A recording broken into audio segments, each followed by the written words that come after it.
.NET. El objetivo de esta noche es que aprendamos a configurar el primer entorno que veremos funcionando de .NET. Recuerden que hace 8 días hablamos de dos, que era Visual Studio, 30 gigas, mucha RAM, pero también muchas funcionalidades bastante fuertes, y Visual Studio Code, un entorno mucho más ligero, pesa alrededor de 100 megas, es un entorno bastante sencillo, que además de eso es compatible con prácticamente todos los lenguajes. Tiene plugins para PHP, para Java, para C#, para JavaScript, HTML, etc. Y lo que haremos es hacer uso de ese entorno. Trae también ventajas, y es que lo que aprendan a hacer con este Visual Studio Code funciona de la misma manera en Linux, en Unix o en cualquier otro entorno que ustedes estén trabajando. Entonces esa es una de las grandes ventajas de utilizar el Visual Studio Code. 3 cositas en esta primera presentación, y es que aprendamos a descargar y configurar el SDK de .NET, que configuremos un entorno de trabajo con Visual Studio y que hagamos la apertura de cualquier curso. No puede ser completa si no hacemos uno a la mundo, en este caso en C# y en Visual Studio Code. Entonces son los 3 objetivos cortos que tendríamos en esta primera parte de la noche, ¿sí? ¿Tienen ya Visual Studio Code instalado? A guiar un poquito en eso. Entonces Visual Studio Code lo pueden descargar desde esa ruta, ¿sí? Si alguno no lo tiene, entonces copie. Ahí no le va a servir copiar y pegar, pero puede escribirla en su navegador y la descargamos, ¿sí? Lady, ya lo tenía, ¿cierto? Sí, pero ahora como se sale, iríamos a necesitar. La segunda es el SDK de .NET. Si este no lo tienen, entonces es muy sencillo. Simplemente en un navegador cualquiera ponen .NET SDK, .NET SDK, y el primer link que les aparezca. Control Alt. Listo. La tercera herramienta que vamos a utilizar es, una vez tengamos ya descargado Visual Studio Code y descargado el SDK, simplemente hagan la instalación normal, instalen ambas aplicaciones. ¿Quién tiene ya Visual Studio? No tienes que instalar el SDK. Los que ya tengan Visual Studio no instalen el SDK. Ah, bueno, no, entonces sí. ¿Lo tienes viejo? No tengo el Visual Studio Code. ¿El completo? No. No, ah, no, entonces sí. Instala las dos aplicaciones. ¿Tú tienes ambos? Ah, tú tienes ya Visual Studio Code. ¿Y Ronald? Yo ya tenía el Visual Studio. ¿Y el Code? Volvemos al tema de la línea de comandos. En las últimas versiones de .NET se ha empezado a hacer uso intensivo de la línea de comandos. Antes no era así. Antes se enfocaban más en clic en archivo, nuevo proyecto, crear proyecto. Pero pues encontraron que se hace un poco más cómodo crear los proyectos a través de la consola. Imagínense en el escenario donde ustedes tengan que automatizar algo. Es mucho más fácil automatizar una consola que automatizar una serie de clics. Lo veremos en algún momento cuando uno necesita crear proyectos muy rápidamente. Todos los comandos que vamos a ejecutar inician con la palabra .NET, de .NET. Entonces todos los comandos que vamos a ver inician con eso. Y lo vamos a encontrar básicamente estos 3 paquetes de comandos. Si ustedes ven el menú, la columna izquierda, tenemos el comando para New, que es crear un nuevo proyecto, un nuevo programa.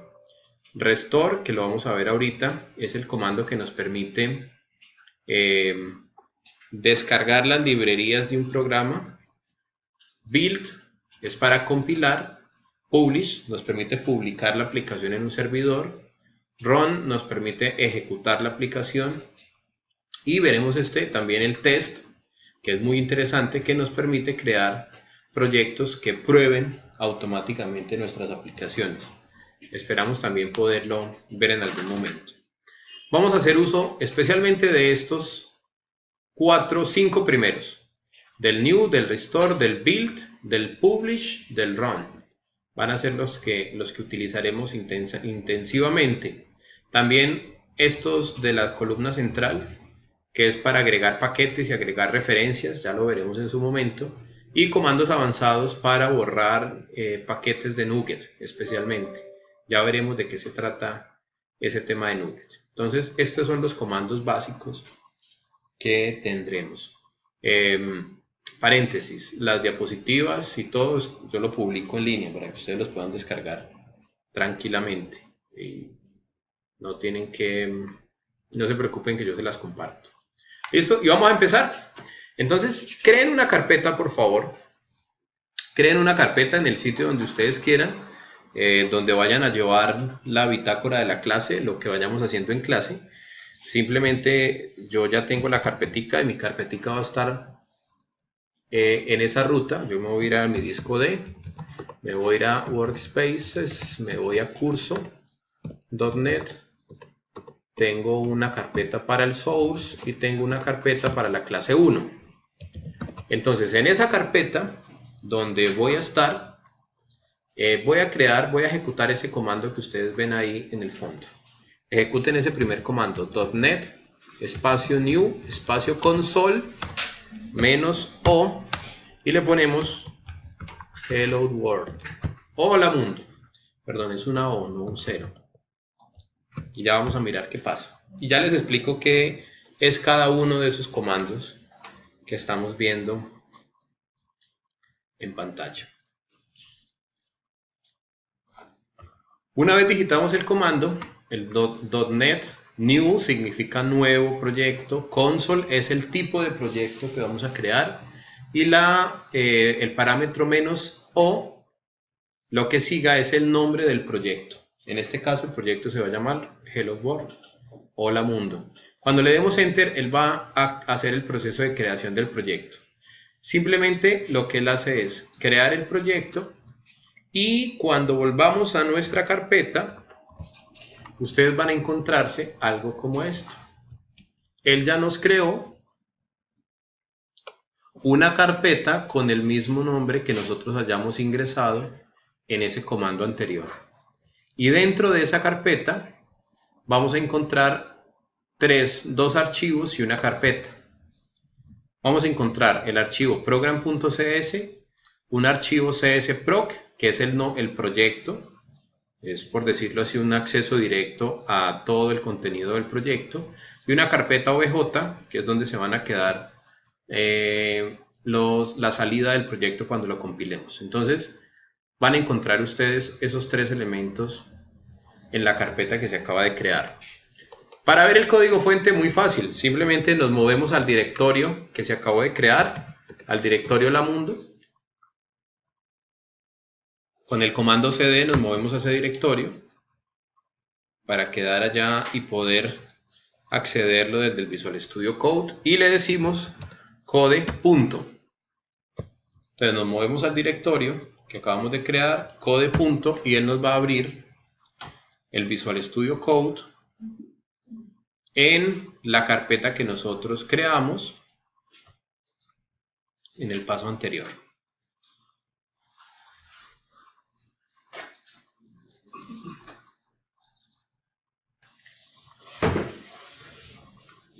Aquí ya tenemos el código fuente que genera nuestro programa. Van a encontrar cosas muy básicas en este Visual Studio Code. Simplemente los temas más esenciales de un editor de texto. Archivo, que nos permite crear nuevos elementos. Editar, donde están las opciones de copiar, pegar, deshacer, buscar, reemplazar, etc. Lo de selección, que nos permite mover líneas de código, entre otras cosas. El ver, que es donde están todas las ventanas disponibles en la aplicación. Ya irán aprendiendo cada una de ellas para qué sirve. Yo uso mucho esta del control más para que el código quede un poquitico más grande. La opción de ir, ya la iremos navegando. Esto es básicamente para movernos al interior de nuestro código fuente. La opción de depurar, la utilizaremos ahorita que ejecutemos el programa, algunas tareas y el menú de ayuda. Son los elementos básicos de un editor de código. Todos estos mensajitos que les aparecen, él tiene esa costumbre de estarse actualizando constantemente. Simplemente yo le voy a decir más tarde, no necesito esas versiones. Y este mensaje es muy importante porque él me está diciendo que requiere descargar unos componentes adicionales. Simplemente díganle que sí. Que sí. A ese mensaje le decimos que sí, para que él haga ciertas tareas internas con el código para que podamos trabajar.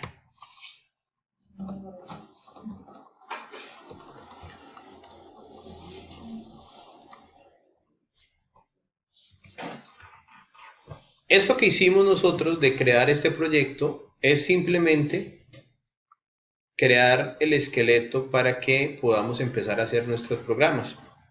Es la primera parte. Para modificar nuestro código fuente, en este momento lo único que vamos a acceder es al program.cs, que es el punto de partida de nuestra aplicación.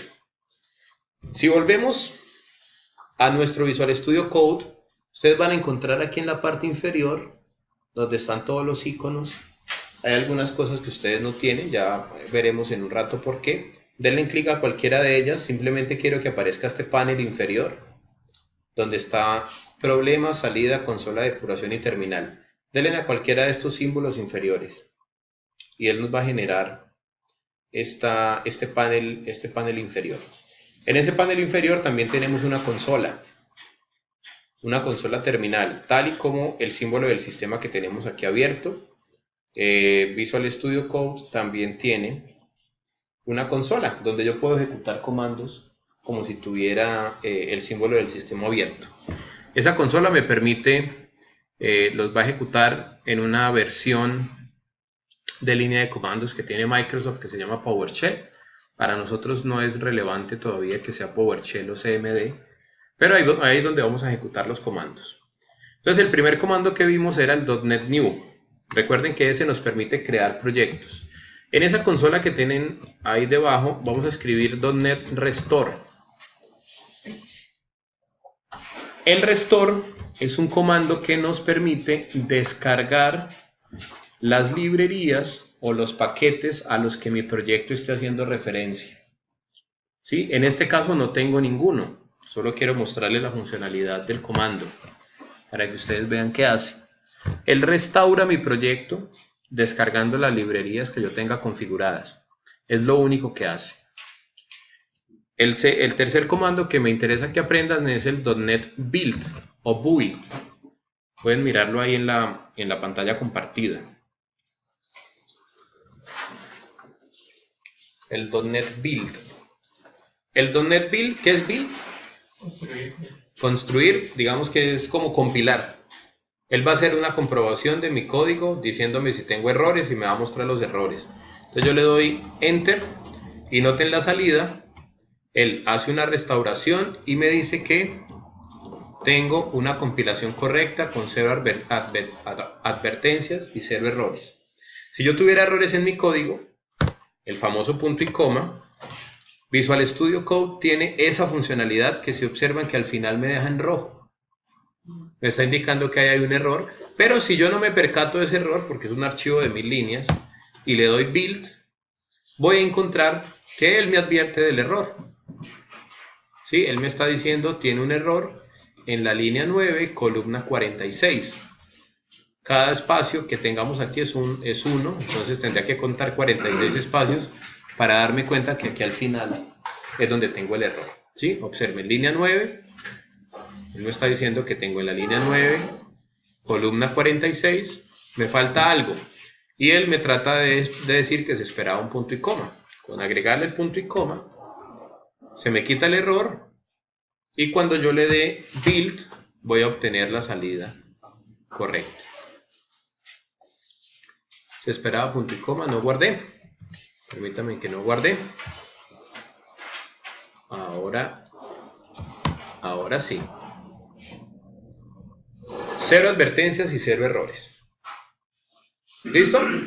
¿Les genero lo mismo? Vamos en el .NET Restore, que descarga los paquetes, los últimos paquetes. Vimos el .NET Build, que básicamente compila el proyecto. Si todo está bien, nos debería aparecer aquí en verde, compilación correcta. Y si hay algo mal, pues él nos va a decir tantos errores, tantos problemas, etc. Nos falta un último comando, que es el .NET Run. Ejecutar o correr. Entonces, para ponerlo a prueba, vámonos al Visual Studio Code. Y en esa consolita, vamos a darle .NET Run. Y miren lo que va a pasar. ¿Qué pasó? Nos escribió el hola mundo. Nuestra aplicación no hace más. No podemos esperar nada más avanzado que eso, porque el último paso que vamos a hacer, que lo vamos a hacer en este proyecto, es cambiar para que no nos aparezca en esa consola, sino que nos abra una consola diferente. Sí, una consola nueva, una ventanita nueva para saber nosotros que realmente algo pasó. Entonces vamos a hacerlo muy sencillo. Van a ir al archivo, la carpeta dentro de Visual Studio Code, que se llama VS Code.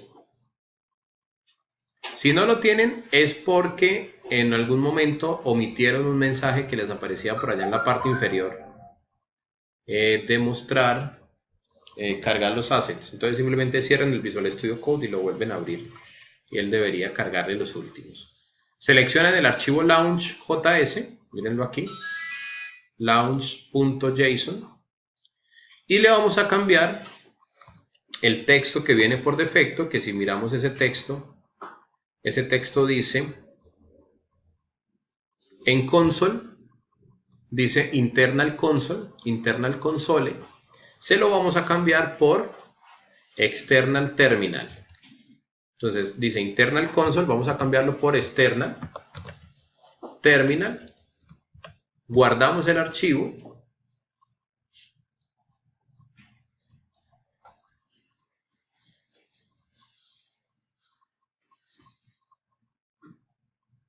y ya lo vamos a ejecutar. Todavía no lo vamos a ejecutar. Guardamos el archivo y como último paso vamos a cambiarnos aquí a este icono que tiene como una especie de insecto y le vamos a dar depurar. Le damos iniciar depuración. En el tercer icono, cuarto icono, bajando, que tiene como la cucarachita, y le damos depurar. Lo que él va a hacer es lo mismo que el .NET Run, pero en una consola externa. Mírenla ahí. Y se va a cerrar rápido, porque no le estamos diciendo que se quede abierta. Simplemente la ejecuté, él compiló, hizo el restore, hizo el build, hizo el run y me lanzó esa consola. ¿Listo? No aparece. ¿No aparece el botazón? No. Ya. Ah, mírenlo aquí. En external terminal, guárdalo. Ya. Carachita. Y play. Aquí a donde voy a pasar. Listo, dale yes.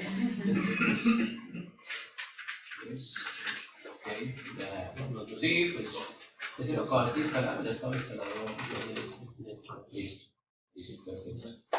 Y dale VS Code en esa carpeta, launch.js y external terminal. En vez de internal console, borra ese.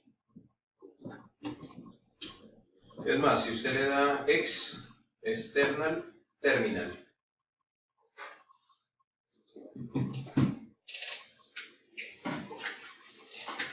¿Ya abrió? Sí. Es que llega otra palabrita y clave. ¿Ya? Y dale aquí.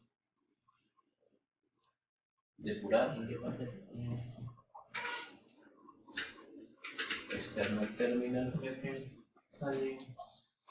Yo, pues, ¿sí?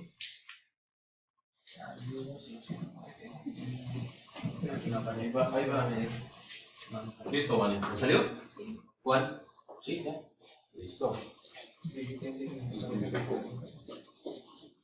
Sí. Prestan al otro. No, ábrelo con el code.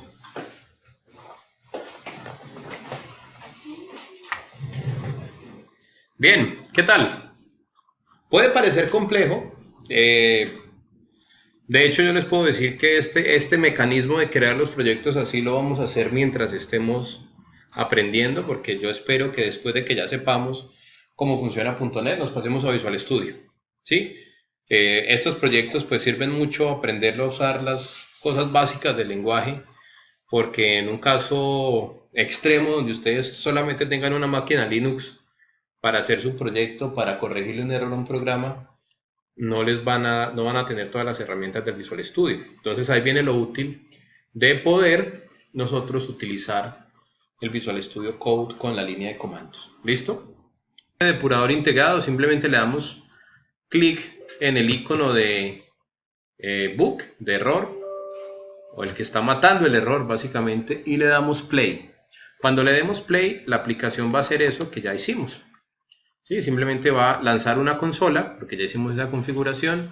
La consola se abre y se cierra. Ya van a saber por qué en un momentico. Si observan que él alcanza a imprimir y automáticamente se cierra. No es que haya sacado un error, es que no le hemos cambiado no le hemos agregado una linecita de código que nos hace falta, que es muy interesante, que es muy sencilla, pero evita que la consola se cierre. Si ustedes observan, veamos un poco mejor qué es lo que tenemos en este código.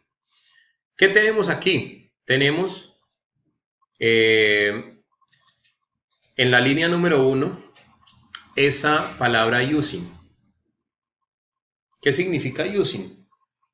Está utilizando la librería. Usando. Si ustedes vienen del mundo Java, ¿cuál palabra usan en vez de using para importar las librerías? Tratando de hacer el símil, ¿se acuerdan? Java.util, y antes se le ponía una palabrita antes, el import. En PHP creo que también usan el import, ¿sí? En .NET utilizamos el using. Cuando decimos using, y ese nombre que utilizamos enseguida es el paquete o la librería. Listo, ya vamos a ver cada uno de los componentes que están en nuestro código. Observen que Visual Studio Code tiene características interesantes, y es por ejemplo esto que está en gris aquí arriba. Si lo ven, 0 referencias. Quiere decir que no se está llamando. Eso yo no lo escribí. Yo no escribí ese código, esa palabra no la escribí yo. Visual Studio Code la puso, por eso no tiene número de línea. Por eso del 4 hay un espacio y se salta 5, porque esto lo puso él. ¿Sí? No es línea nuestra, es de Visual Studio Code. Muy bien. Esa era la primera presentación. ¿Listo? Entonces, recapitulemos qué vimos aquí. Revisemos un poco qué vimos nosotros en esta primera parte de la presentación. ¿Qué comandos vimos? .NET New. Es un comando que nos permite crear proyectos. ¿Sí? La sintaxis básica, .NET New. El tipo de proyecto, por ahora es .NET New Console, menos O, y el nombre del proyecto que ustedes le quieran poner. ¿Sí? Ese es el primer comando que vamos a aprender a utilizar. Entonces, a modo de resumen, ese comando nos permite crear un nuevo proyecto. Eso para resumir. Tengan en cuenta que ustedes pueden ejecutar ese comando y abrir el código en un bloc de notas. ¿Cierto? No necesitarían ni siquiera el Visual Studio Code ni el Visual Studio. Ustedes crean ese comando y pueden hacer las modificaciones al código en bloc de notas. ¿Sí? No pasa nada, se puede, pero pues es más difícil de depurar los problemas. Un segundo comando, que es el .NET Restore. Este comando todavía no le vemos mucha utilidad, pero descarga librerías y paquetes. ¿Y compila? Todavía no. El de compilar es el .NET Build.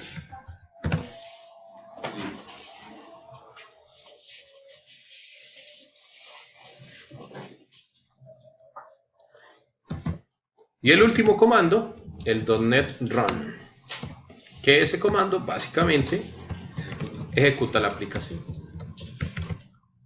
Según el tipo de aplicación que tengamos, él la ejecuta. ¿Listo? Eso para que tengamos un resumen de todo eso que acabamos de charlar.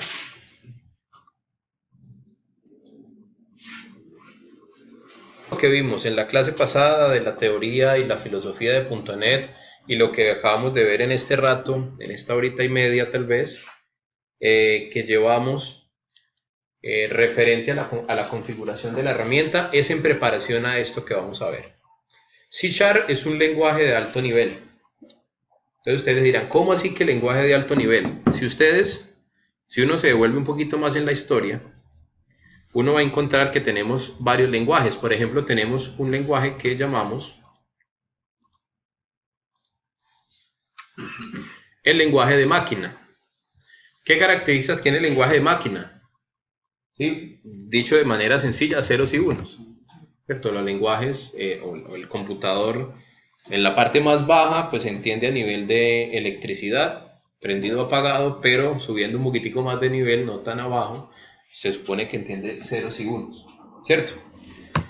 Nosotros no podemos hoy en día pensar en crear todas nuestras aplicaciones en ceros y unos. Sería muy difícil que fuésemos capaces de crear una aplicación de mensajería instantánea para Android y iPhone en lenguaje de máquina. Sería muy difícil. Seguramente se puede. No se me ocurre cómo, pero difícil. Va a ser bien difícil. Si vamos subiendo de nivel, vamos a encontrar otros lenguajes más arriba del lenguaje de máquina, que es el lenguaje ensamblador, que es un lenguaje que es entendido por los procesadores. Si uno se pone a estudiar el lenguaje de cada procesador, cada procesador trae un lenguaje con el que se programa. Si seguimos subiendo de nivel, vamos a encontrar lenguajes tan de bajo nivel como C, donde tenemos el control básicamente total del software y hardware. Para aplicaciones que requieran gran uso del hardware y del software, imagínense en aplicaciones, por ejemplo, para procesamiento, para temas industriales, ¿sí? Las opciones entre más abajo mejor, porque son más rápidas, ¿sí? De ahí para arriba empezaron a surgir en la historia del mundo otros lenguajes como C++, ¿sí? Que trajo grandes mejoras, y a partir de C++ empezaron a salir otros lenguajes, entre ellos salió Java. Y más o menos por el mismo tiempo, bueno, después de Java, de hecho C# es más joven que Java, salió C#. Por eso decimos que es un lenguaje de alto nivel. Característica de C# que no teníamos antes es que C# es orientado a objetos. Es un lenguaje orientado a objetos.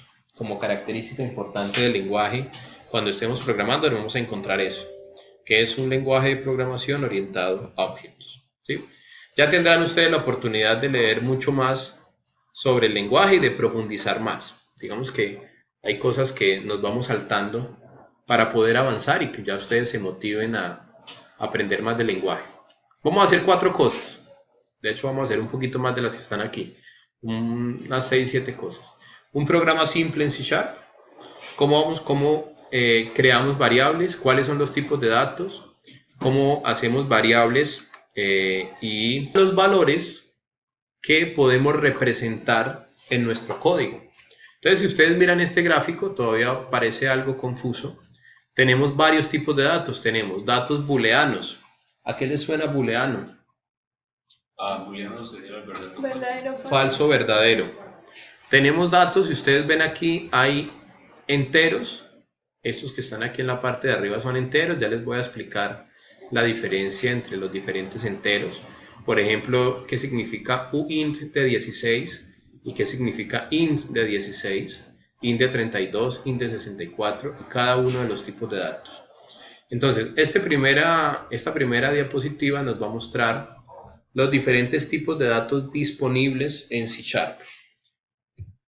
Esos tipos de datos van a estar agrupados en dos: los tipos de datos primitivos, que es ese primer conjunto de datos, y los tipos de datos definidos por el usuario. Entonces detengámonos un poquito ahí para ver las 4 categorías de tipos de datos que tenemos. Miren el primero, enteros con signo. Signet integral significaría como enteros con signo. Tenemos 4 tipos de datos: el sbyte, el short, el int y el long. Son 4 tipos de datos. Cada uno tiene un tamaño. Un sbyte ocupa 8 bits. Quiere decir que puedo representar un número entre menos 128 y 127. Ahí va, eso es un rango. Entonces, si ustedes tienen un número de ese tamaño, lo representamos con un sbyte. Si hay un número que vaya entre menos 32.768 y 32.767 positivo, lo representamos con un short, que es un número de 16 bits.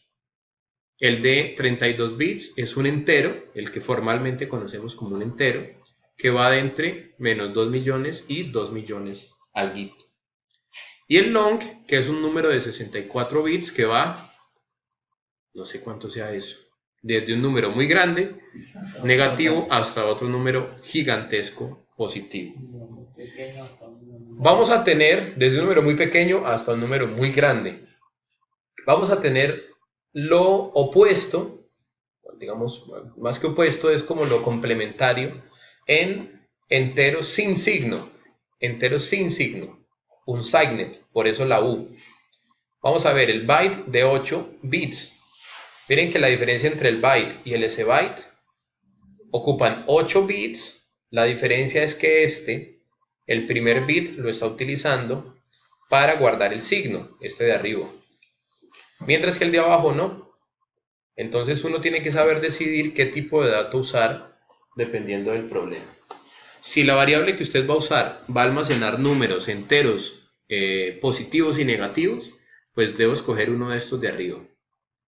Si lo que yo voy a usar solamente van a ser números positivos y yo tengo la certeza absoluta, pues yo debería usar los números de los tipos de datos de la parte inferior. Y vamos a tener los números flotantes. El float, que es de 32 bits, que va de un rango de 1.5 por 10 a la menos 45 a 3.4 por 10 a la 38, con una precisión de 7 dígitos. ¿Qué significa eso? Que tiene 7 decimales. Y tenemos el double, que es un número de 64 bits, que tiene una precisión de 15 dígitos. Y el otro, el siguiente, el último, es el decimal, que es un número de 128 bits. ¿Cuál es la importancia de saber diferenciar estos diferentes tipos de datos? Tengan en cuenta que cuando declaramos una variable, si yo declaro un entero y le asigno un 0, ese 0 ocupa los mismos 32 bits que un número que tengamos con un valor mucho más grande. Entonces tienen que tener eso en cuenta, que sin importar el valor que una variable contenga, esa variable va a tener o va a ocupar siempre esa cantidad de bits que yo le estoy diciendo allá, sin importar qué número tenga. Ya vamos a hacer en la siguiente diapositiva un ejemplo de esos tipos de datos primitivos. Los tipos de datos en .NET se reparten en dos grandes familias: la familia de los tipos de datos por valor y la familia de los tipos de datos por referencia. Esto yo sé que aún para los que no programan arduamente en .NET les suena extraño, pero con el pasar de los días lo van a dominar, y es que el primero, los tipos de datos por valor, es donde se almacena directamente el valor de la variable en esa variable, mientras que los tipos de datos por referencia apuntan a un espacio de memoria donde se almacena ese valor. Es un concepto que puede sonar bastante extraño, pero que apenas empecemos a programar en serio vamos a notar la diferencia. Y vamos a hacer un ejemplo, vamos a hacer un pequeño ejemplo de esos tipos de datos. Entonces voy a hacer lo mismo que venía haciendo, simplemente voy a... ¿Dónde estoy? Voy a crear un nuevo proyecto, me voy a mover a la carpeta donde tengo el código y me voy a mover a la carpeta donde tengo la clase 1 y voy a crear un nuevo proyecto de consola que se va a llamar variables y tipos de datos. Un nombre bastante largo, pero bueno, no se me ocurrió otro que ponerle. Listo, variables y tipos de datos. Voy a ponerles esto, si me disculpan, un poquito más grande para que lo puedan ver.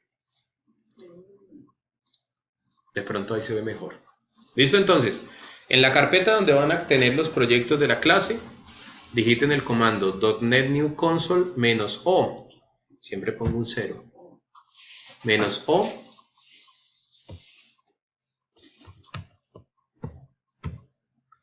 variables y tipos de datos. Simplemente lo vamos a dejar de esa manera. Listo, y le damos Enter. Él nos está creando allá internamente todo lo necesario. Si vamos de nuevo a la carpeta en clase 1, vamos a tener, observen la carpeta variables y tipos de datos, y él simplemente me creó el código fuente allá, y lo voy a abrir en Visual Studio. Recuerden que code. Nos abre Visual Studio Code en la ubicación donde estemos. Perdón, antes me debo mover a la carpeta que creé. Me muevo a la carpeta que creé y estando ahí, sí accedo al Visual Studio.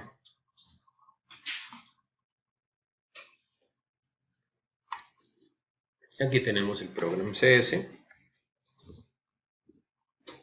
Y ahí les pongo un poquito más grande el código. Vamos a borrar esa línea y le vamos a poner aquí al final console read solamente, punto y coma, y aquí arriba es donde vamos a empezar a escribir nosotros lo que necesitamos hacer más tarde.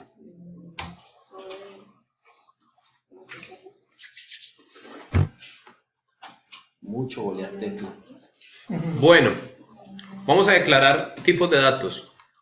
Recuerden que teníamos dentro de nuestros tipos de datos. ¿Dónde se me hizo? Lo cerré. Teníamos en nuestros tipos de datos varios tipos, por ejemplo el sbyte, el short, el int, el long. Vamos a crear algunos de ellos. No es necesario que los vean todos. Y miren lo que va a pasar si yo le asigno un valor muy grande.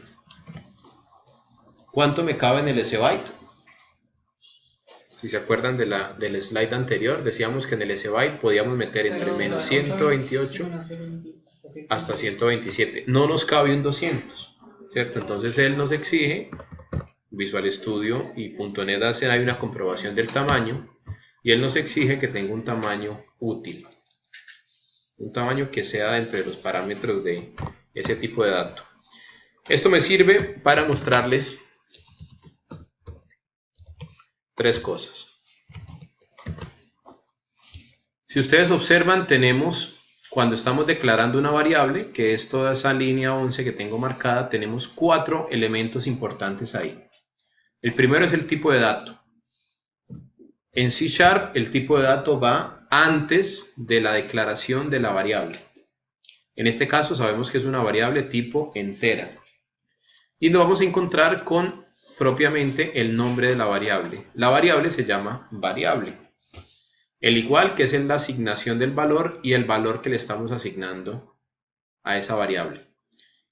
Es importante tener en cuenta que los nombres de las variables deben, primero,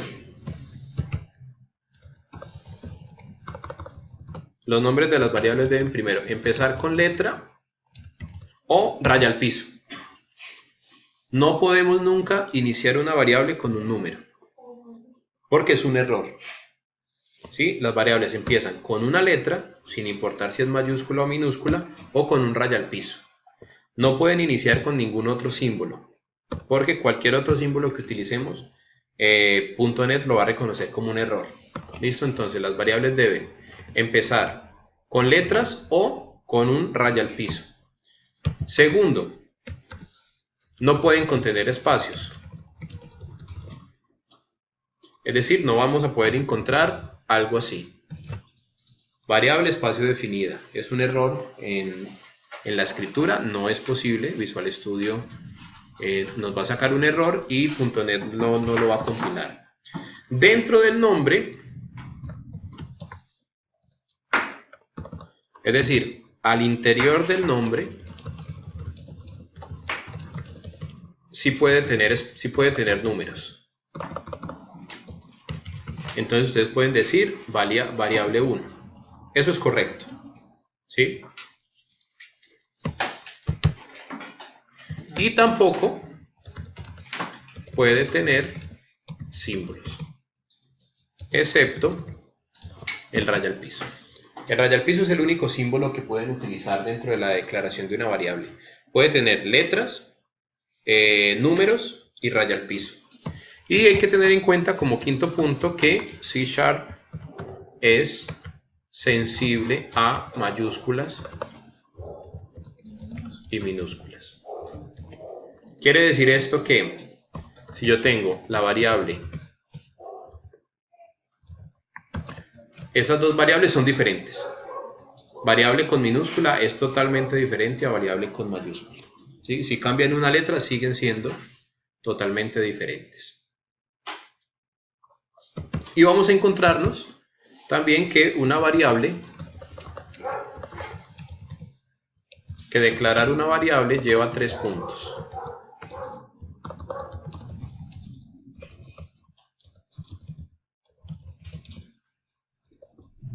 Digamos que puede llevar 2 obligatorios y uno opcional. Obligatorio es el tipo de dato.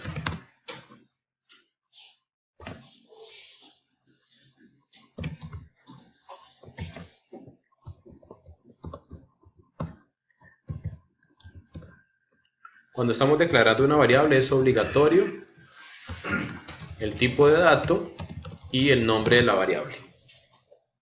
Es obligatorio, debe tener siempre los dos elementos. Y se vuelve opcional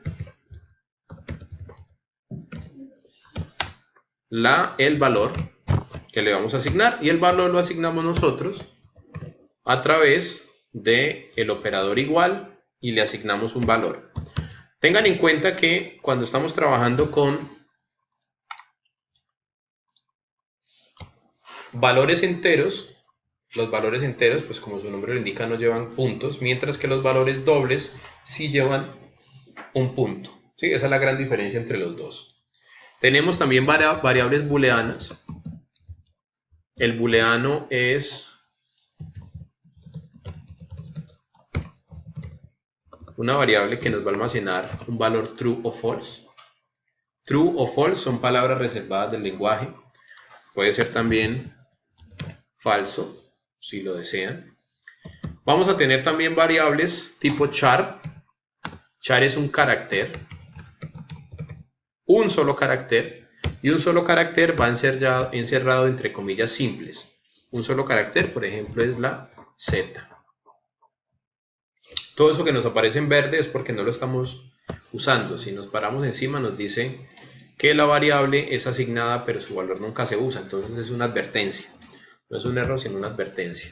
Vamos a tener también la variable string, que es una cadena de caracteres.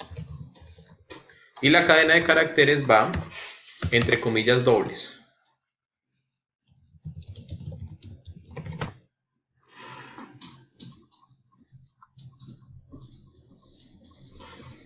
Va entre comillas dobles. Si volvemos a nuestra diapositiva, vamos a encontrarnos que tenemos muchas otras opciones. Especialmente les voy a hacer énfasis en el float. Miren que un flotante o un doble, ambos son números decimales. La diferencia radica en que el float o el flotante debe específicamente terminar con la F al final. Es un capricho del lenguaje, pero para diferenciar un número flotante de un número doble, debemos, cuando estamos usando un float, utilizar la F al final. ¿Sí? Es un capricho del compilador, digamos que se tiene que hacer así para que él sepa diferenciar entre un doble y un flotante. ¿Listo? Generalmente, cuando estamos programando, utilizamos dobles, enteros, booleanos y cadenas. Los char también se usan mucho. pero no es muy útil, no es muy común utilizar flotantes. Pero es recomendado tener en cuenta cuándo sí usarlos y cuándo no usarlos. En este caso la aplicación no hace absolutamente nada. Nada, no hace nada. Solamente estamos declarando variables y esas variables no se usan en ninguna parte. Recuerden entonces tres elementos: el tipo de dato de la variable, el nombre de la variable y el valor de la variable. Ya vamos a ver cómo leer los valores de una variable desde la consola, para que haya un poquito más de interacción en nuestra aplicación. ¿Listo? Un par de minutos mientras. Vamos a mirar los métodos que tiene la clase console para escribir. Escribir en la consola lo utilizamos a partir de la palabra console. Observen que Visual Studio Code tiene la característica code, veámoslo de ahora en adelante, de mostrarnos el IntelliSense. Esa ayudita que sale flotante se llama IntelliSense. Yo le digo console.write y voy a tener dos opciones. La primera opción es el write solito.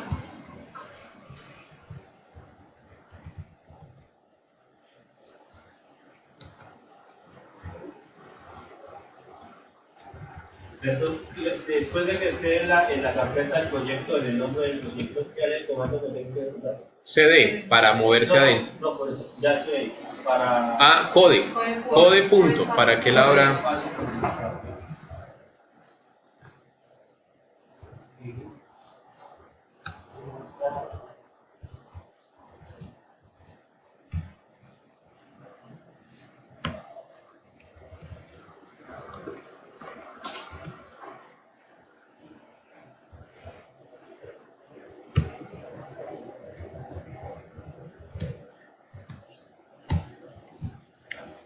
Vamos a tenerlo así. Este método, esas tres líneas que escribimos, tienen la funcionalidad de mostrarnos un mensaje, pero nos van a permitir ver la diferencia entre el write y el writeLine. Simplemente para mostrarles el ejemplo, voy a darle el comando. ¿Qué comando le debo dar para compilar? .NET Build. Ahí debería decirme 0 errores y le digo Run. Y miren lo que va a pasar. No le he cambiado la consola para que me haga una nueva consola, entonces me va a aparecer aquí. Miren lo que pasó. Comparemos nuestro código con lo que nos salió aquí. Miren la línea número 11. Bienvenidos al curso. Bienvenidos al curso. La línea 12 de .NET. Console writeLine de la línea 13 de CreApps. Observen lo que pasó. La línea 11 me escribió bienvenido al curso. La línea 12 me escribió de .NET. Y el de CreApps lo imprimí en la número 13 con el writeLine. El write lo que hace es escribir el texto en la consola. Solamente lo escribe. El writeLine lo que hace es agregarle un salto de línea.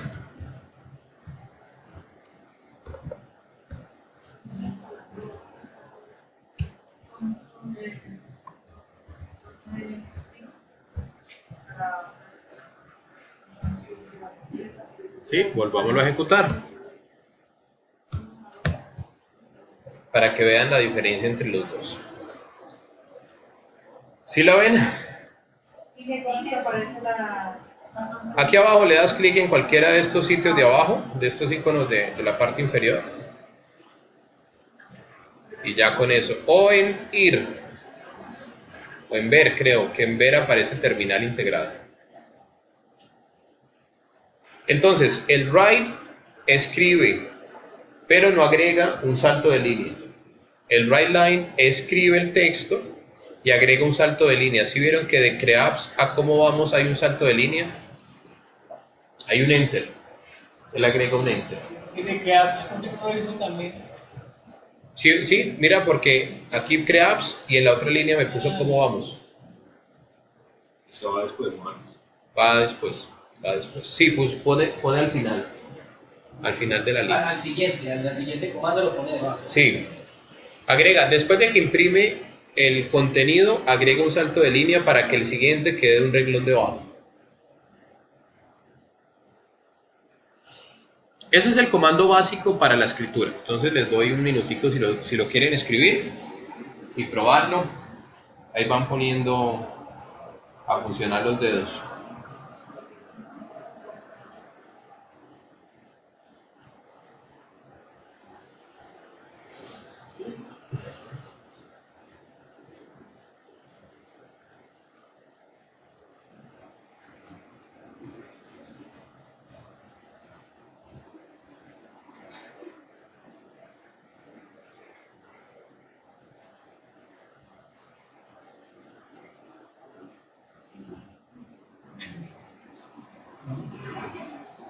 Y entonces,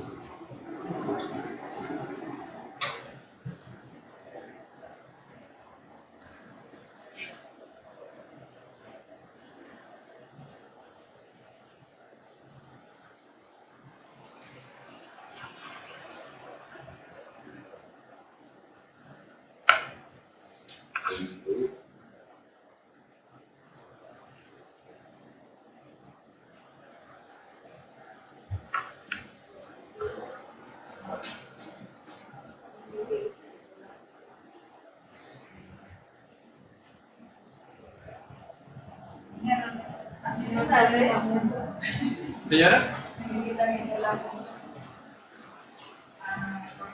miremos.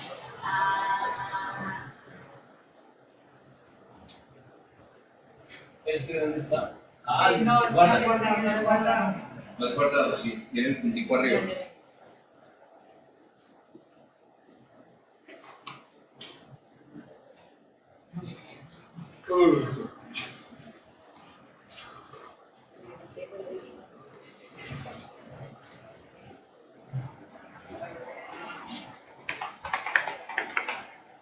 Vamos a leer de la consola, ¿cierto?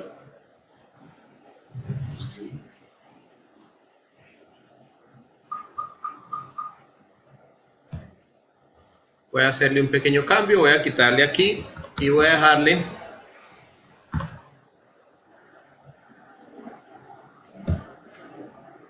dejémosle el right line. Agreguémosle otro.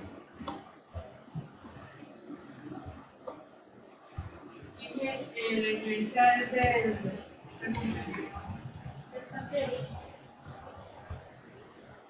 ¿Perdón?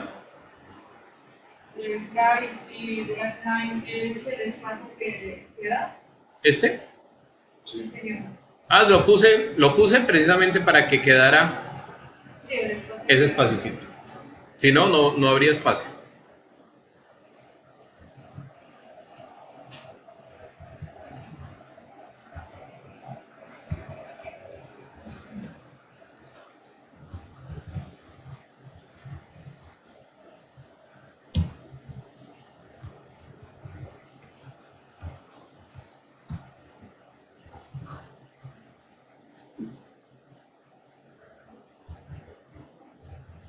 Listo. Entonces escribo y les explico. Cuando estamos leyendo de la consola, tenemos también varias opciones. La clase console tiene tres posibilidades de lectura de datos. La primera, que se llama read. Read nos retorna, miren que en la ayuda del IntelliSense al frente tenemos que lo que nos retorna el siguiente carácter de la entrada estándar. ¿Qué quiere decir? La primera letra que yo ingrese después de terminar la última impresión en la consola. Eso me lee un solo carácter y me devuelve el número al que equivale ese carácter. ¿Sí? Esa es la primera. La segunda opción es el read key, que me devuelve una tecla. Es decir, él captura la tecla del teclado que yo estoy ingresando y me devuelve información referente a la tecla que oprimí. Y el siguiente es el read line, que me devuelve una línea o un conjunto de caracteres de todo lo que yo haya ingresado. Entonces, por ahora vamos a leer este. Quiero que leamos este y que lo metamos en el 1. Quiero ponerlo en el 1, en la opción. Solamente así. Y por probar, por hacer una prueba, simplemente la voy a volver a escribir en la consola. Simplemente eso es lo que voy a ingresar. Lo mismo que leo es lo mismo que ingreso. Entonces, si quieren, no vayan a escribir todavía, ejecutémoslo primero. Ejecutémoslo para saber cómo vamos, porque qué tal vayamos mal. .NET Run. Listo, ahí se está ejecutando. Entonces miren lo que me sacó. Bienvenidos al curso de .NET de CreApps. ¿Cómo vamos? 1 si está confundido, 2 si está muy confundido. Entonces yo voy a ingresar el 1 y voy a oprimir el Enter. ¿Por qué me apareció 49 si ingresé un 1?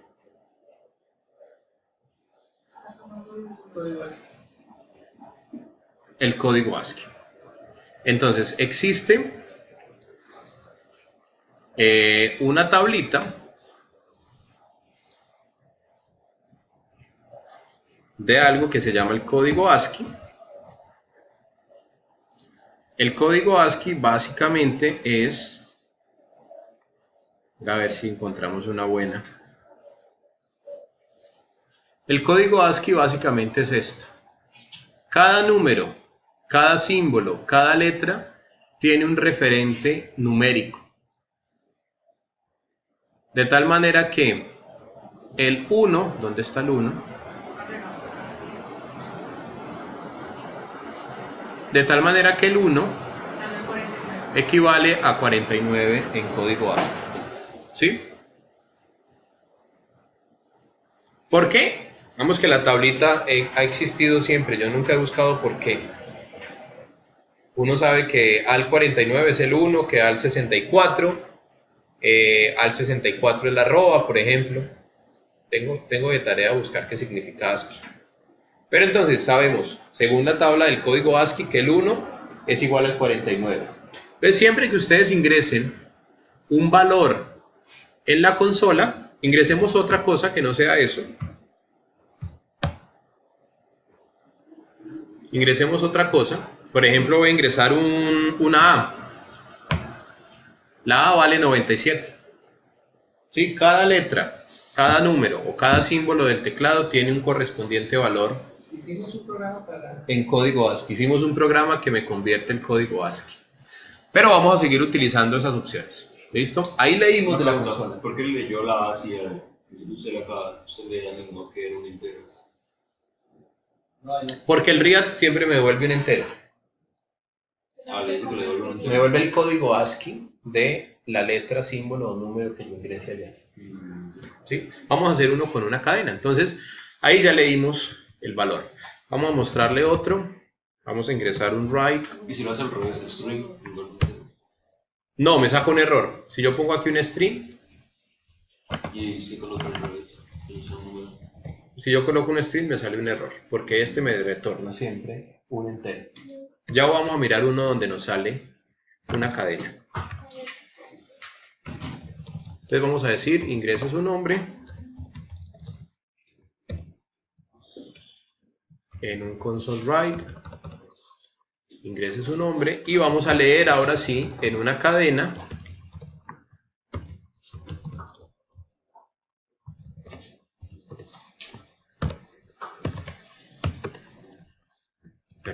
reads.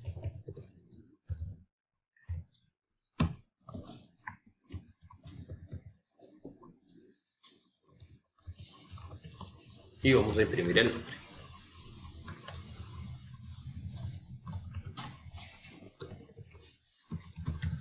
Va a tocar ahora sí enchiquitar un poquito porque ya no cabe más código.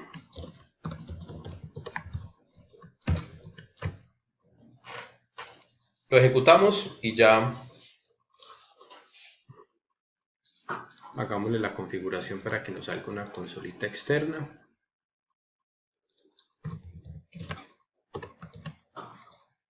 Y ejecutémoslo por aquí. Miren el código como lo tenemos, lo voy a ejecutar en la consola externa.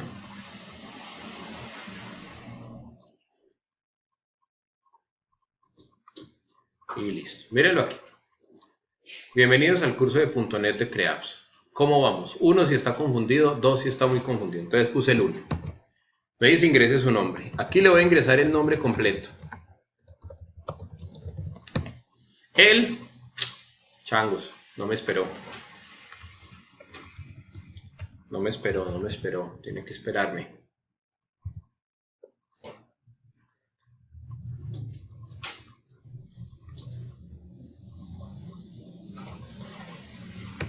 Uno. Juan David. Y ¿dónde está? Que no lo vi, que me... Right line.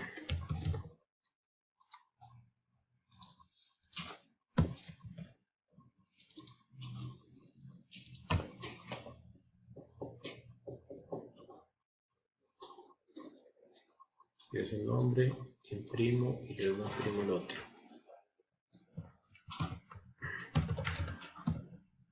Ay, belleza.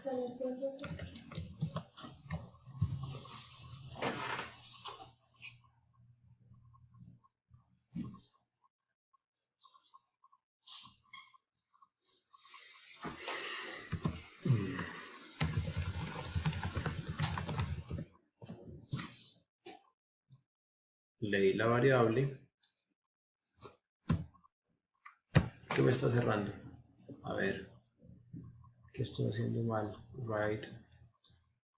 Escribe el nombre, read line, tan. Aquí debería aparecer.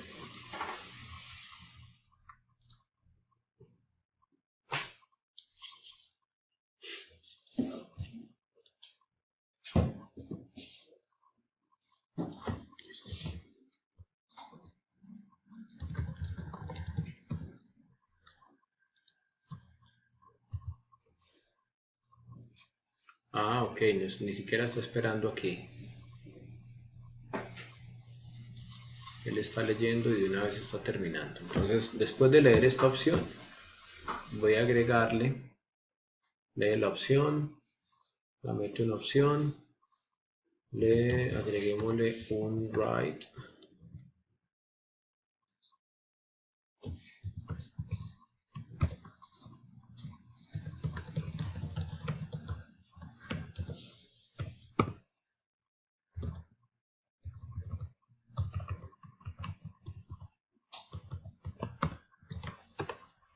Entonces ingresó la opción, le pedimos que ingrese su nombre. A ver.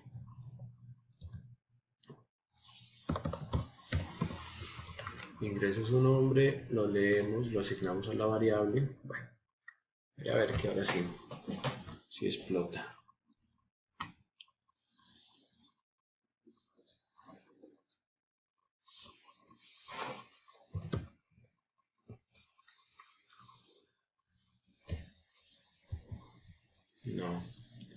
No me está leyendo. Escribe.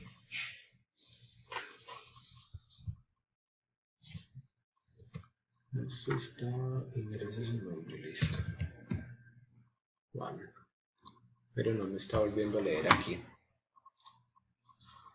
Bueno, mientras lo arreglo, si lo desean ir escribiendo, vamos a hacerlo. Escríbanlo ustedes, porfa, hasta este lado. Si ya lo tienen, regálenme un minutico, yo miro que estoy escribiendo mal.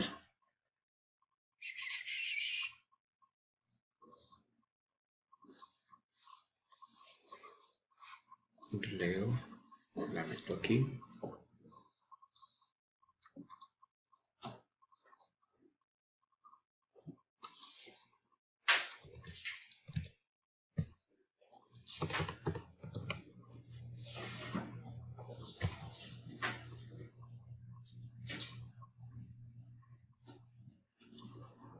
No debería pasar.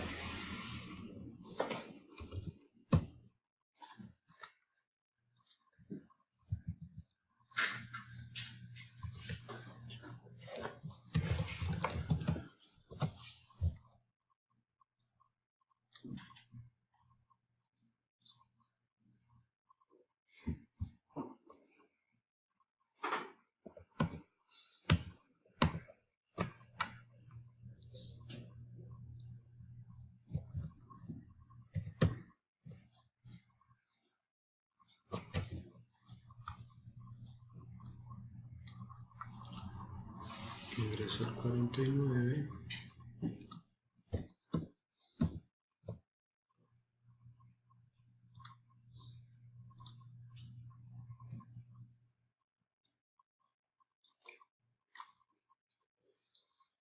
¿No será ahí donde tiene el punto rojo, donde tiene el programa? No, esa era la idea, que lo detuviera.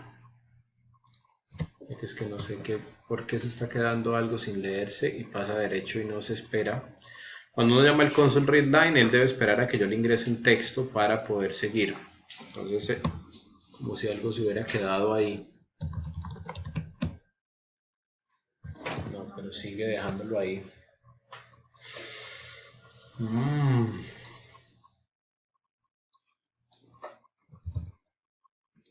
Sigue dejándolo ahí loco, pegado. White line.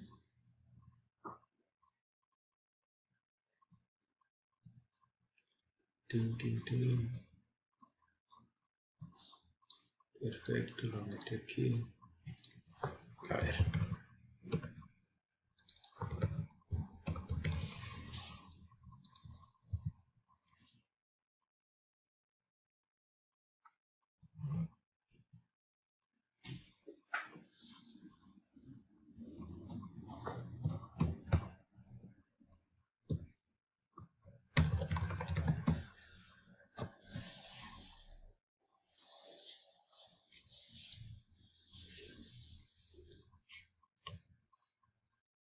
No entendí. La cadena la metí aquí.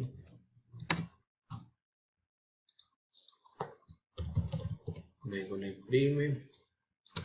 Luego me dice que muestre el nombre y luego lo lee.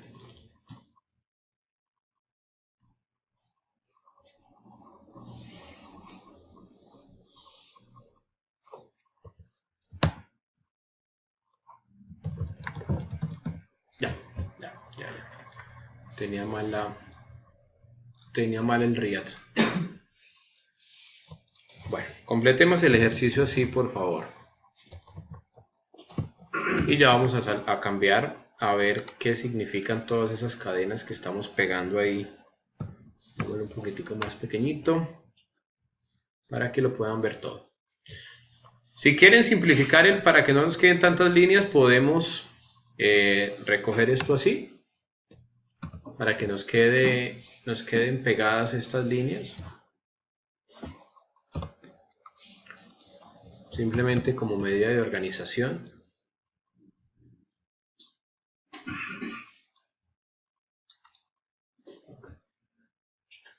Hay un problema con el console read. Revisaré qué pasó. Lo importante es este método. La clase console nos expone el método console readline. El readline lo que está haciendo es que automáticamente yo ingrese un texto, sin importar qué largo sea. Cuando yo oprima enter, el valor que yo le estoy asignando o que estoy escribiendo va a quedar inmediatamente asignado o guardado en la variable que está al lado izquierdo de la asignación. Por eso cuando yo ingreso el 1 queda guardado en esta variable y se muestra aquí. Posteriormente él me dice ingrese el nombre, yo ingreso mi nombre, lo leo con el console readline y lo almaceno en la variable nombre, y esa variable nombre es después la que voy a mostrar en esta consola en el readline. Volvámoslo a ejecutar y hagámosle ahora sí el proceso completo. Entonces estoy en un 1. Me dice que ingrese el 1. Recuerden que ya con el console readline el valor que había almacenado cuando oprimí el enter quedó almacenado en la variable opción, y por eso en esta línea pude imprimir la opción que yo ingresé. Luego sale un console readline que me dice ingrese su nombre. Recuerden que el readline agrega un enter, por eso el cursor quedó aquí debajo. Cuando yo ingrese el texto se va a ejecutar el readline. Él está ahí esperando a que yo ingrese algo. Cuando yo ingrese algo y oprima enter, él va a ejecutar la siguiente línea. Bienvenido más Juan David.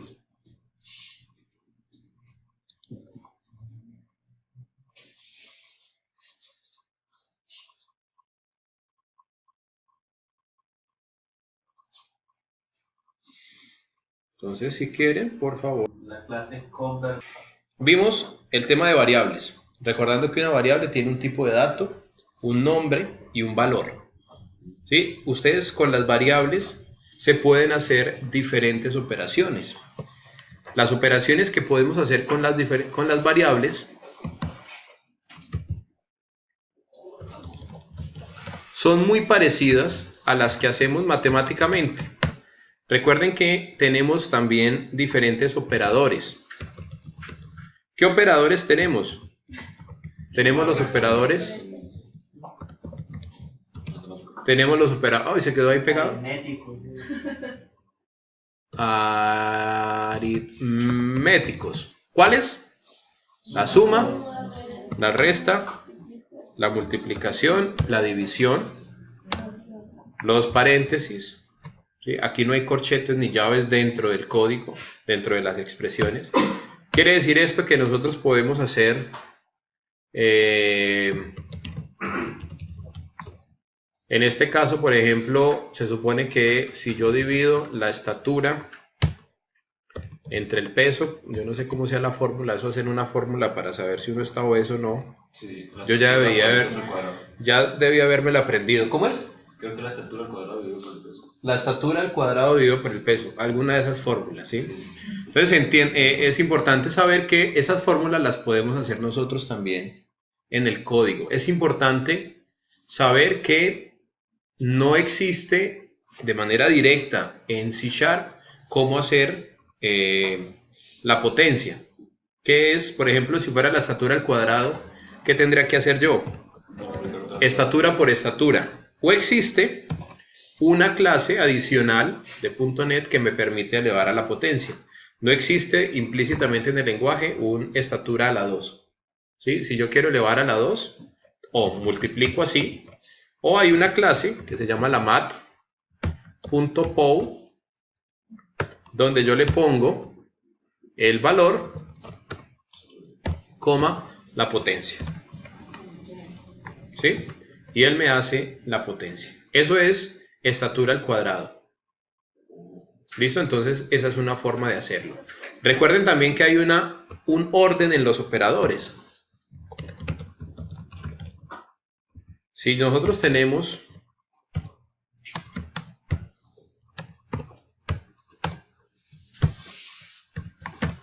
¿cuál será el resultado de esa operación? 4 más 5 por 8 dividido 4. ¿Sí? Recuerden que en el lenguaje hay un orden de los operadores. ¿Qué haríamos primero en esta operación? Lo divido. No. El orden es, entonces esto es importante, la precedencia de operadores. ¿Qué se hace primero? Pues lo divido. Primero se hacen los paréntesis. Pero no hay. No hay. Segundo, se hacen las multiplicaciones o divisiones. ¿Y qué se hace primero? Si hay los dos, si hay de ambas, se hace de derecha a izquierda. En el lenguaje. De derecha a izquierda. En el lenguaje. Entonces, ¿el que va a hacer primero? Él hace esta división primero. ¿Listo? Obviamente después de esto, pues ya sigue lo demás, ¿no?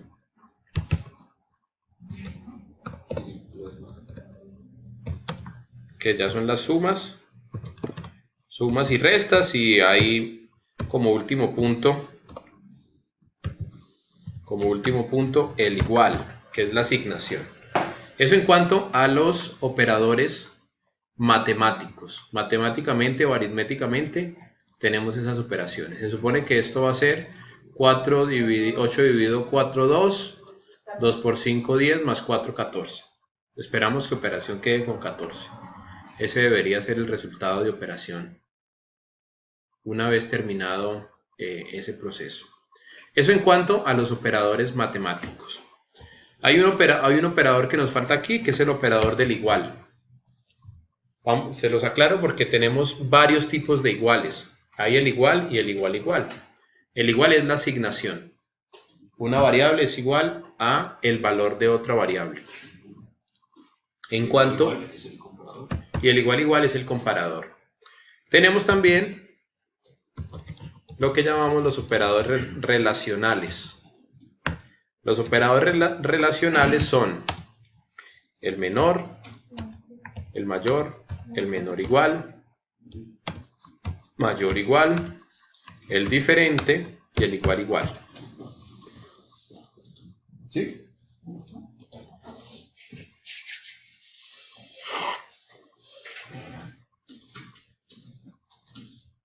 ¿Por qué relacionales? Porque relacionan dos valores. Un valor es mayor que otro, un valor es menor que otro, o es mayor o igual que otro.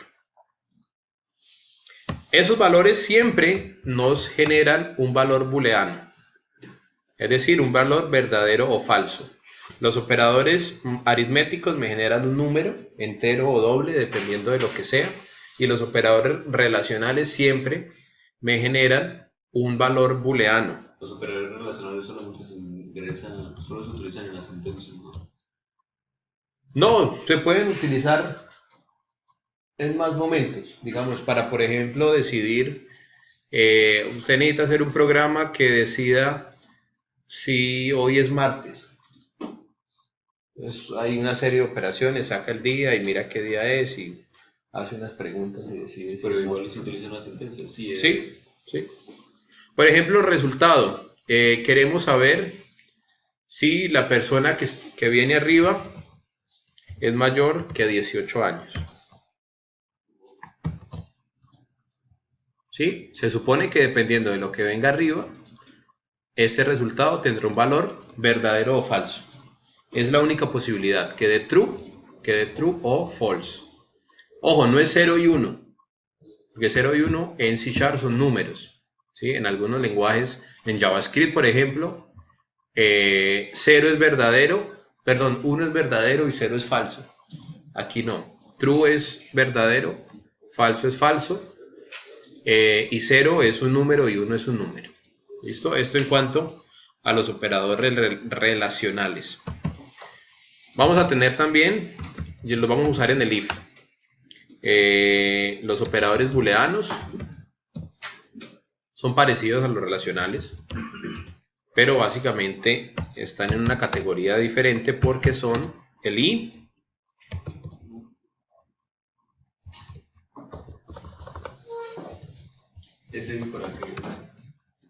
es para comparar dos valores, una cosa y otra cosa. ¿Cómo así? Ya lo miramos. ¿Y esos dos palitos? El o, entonces este es el and y este es el or y este es el, ¿dónde está el not? Y este es el not, la negación. ¿Qué es? Que es si una cosa es verdadera vuelva a la falsa y si una cosa es falsa vuelva a la verdadera. Es el símbolo, la admiración cerrando. Vale. El que cierra el... ¿Y en el primero, en el AND, tiene que ser dobles? Sí, tienen que ser dobles. El i es doble. Cuando se pone uno solo es otra operación. Pero... ¿Para concatenar siempre o no? No, la concatenación es con el más, pero entre dos cadenas. Se concatena dos cadenas con el más. Y ahorita vamos para cadenas. Entonces miremos este valor. ¿Cómo sabemos que hoy es martes? Porque, por ejemplo, ¿cómo sabemos que hay curso? Porque es martes. Porque es martes O es igual a true y no, y son las 6. no, por ejemplo, hay curso, es martes Verdadero. Y son las 6 de la tarde. y hora es mayor de 6. La hora no la he declarado. Entonces hora mayor de 10. Entonces declaremos la hora aquí. Y hora es igual a 7. 7.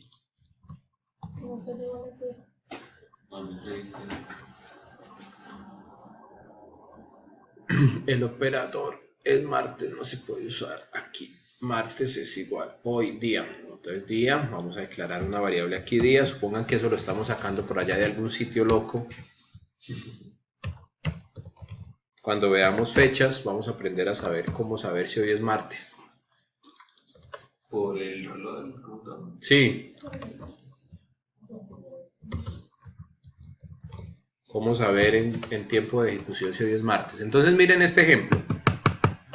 El i tiene la característica de comparar dos valores booleanos. Si el día es martes y la hora es mayor de las 6, quiere decir que hay curso. Las dos condiciones deben cumplirse. Si una de las dos es falsa, el resultado es falso. Para que el resultado sea verdadero, ambas deben ser verdaderas. Caso diferente con el o.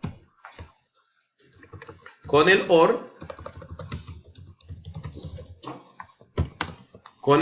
la diferencia que existe entre el or es que con una de las dos que sea verdadera, Martes con lunes. la expresión es verdadera.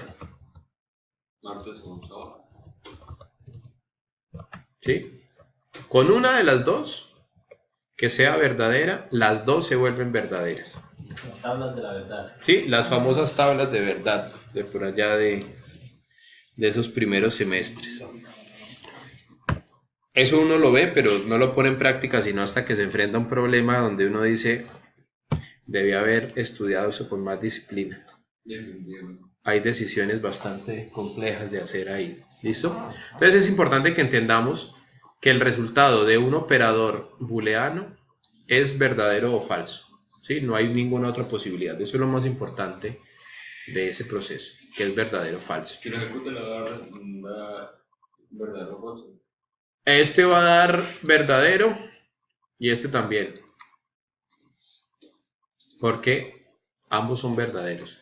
Si aquí pusiera 5, si pusiera 5 en este número, este daría falso y este daría verdadero. Porque es una de las dos condiciones se cumplió de verdad. ¿Listo? Esto lo vamos a utilizar, lo tuve que tratar para poder entrar a ver el if y el else. Básicamente por eso lo estamos trabajando, para poder ver el if y el else. ¿Sí? Listo.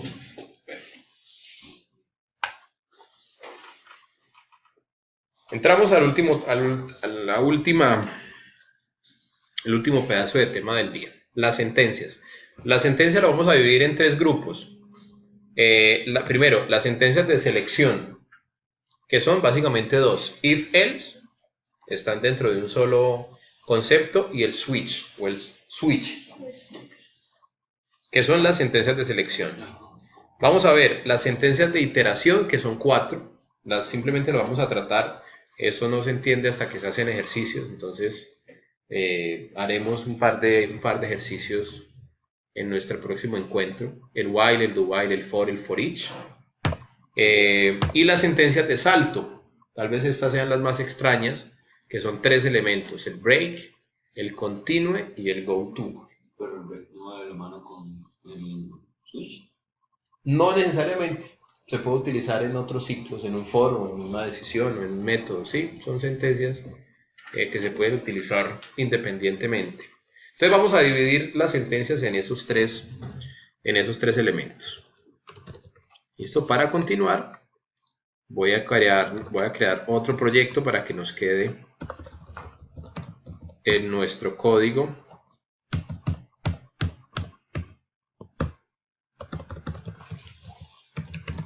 Nos queden separaditos.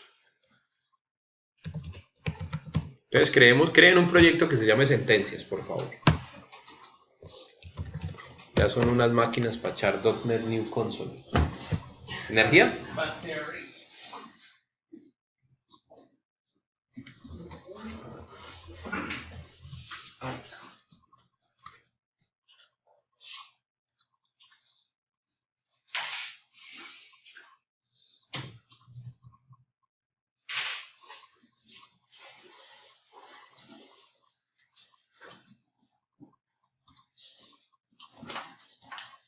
Aquí lo tiene. Aquí.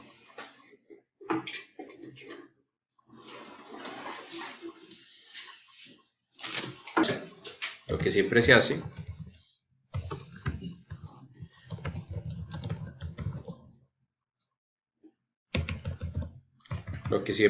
para el ejemplo, ¿Por qué no lo cambiamos así como para saber los días? porque no hemos visto el write, el date.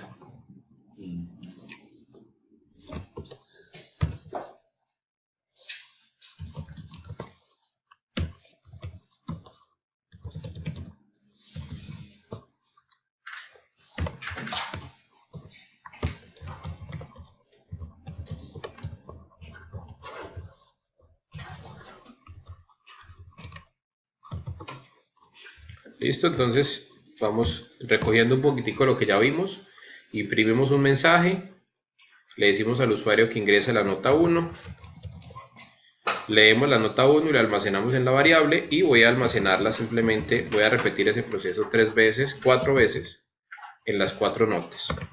Nota 2, nota 3, nota 4, y le digo exactamente lo mismo: ingrese la nota 1, ingrese la nota 3, ingrese la nota 4, arreglo el código y vamos a crear el promedio.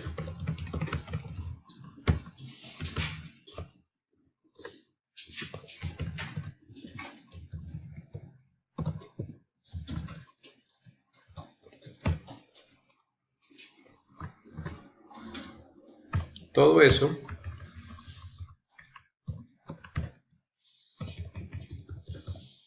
lo voy a dividir en 4.